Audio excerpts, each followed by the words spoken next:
हो बप्पा जय हो गणेश, तेरी जय हो बप्पा जय हो गणेश, तेरी जय हो बप्पा जय हो गणेश। काज को पूरा करना हरना कलेश, काज को पूरा करना हरना कलेश। तेरी जय हो बप्पा जय हो गणेश, तेरी जय हो बप्पा जय हो गणेश, तेरी जय हो बप्पा जय हो गणेश, तेरी जय हो बप्पा जय हो गणेश।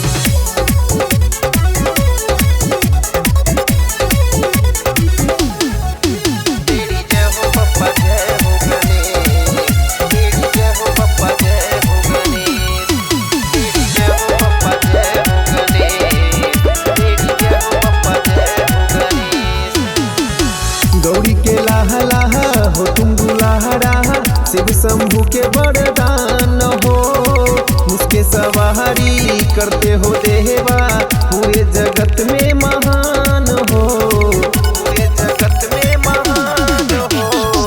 गौरी के लाहा लाहा हो तुम दुलाहरा, शिव शंभु के वरदान हो, उसके सवारी करते हो देवा, पूरे जगत में महान हो। द्वेष विघ्न हरना कृपया करना हर महेश, द्वेष विघ्न हरना कृपया करना हर महेश। तेरी जय हो बप्पा जय हो गणेश, तेरी जय हो बप्पा जय हो गणेश, तेरी जय हो बप्पा जय हो गणेश, तेरी जय हो बप्पा जय हो गणेश।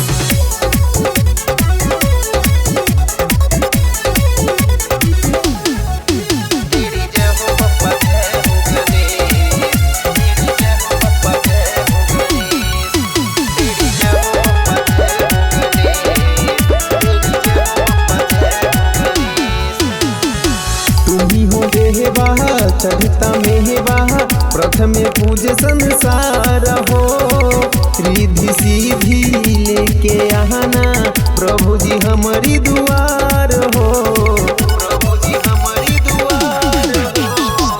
तुम्ही हो देवा चढ़ता मेहवा प्रथम पूज संसार हो, रिद्धि सीधी लेकर के आना प्रभु जी हमारी दुआर हो। शीश झुकाए शरणम जहाँ पूरा देश, शीश झुकाए शरणम जहाँ पूरा देश। तेरी जय हो बप्पा जय हो गणेश, तेरी जय हो बप्पा जय हो गणेश, तेरी जय हो बप्पा जय हो गणेश, तेरी जय हो बप्पा जय हो गणेश।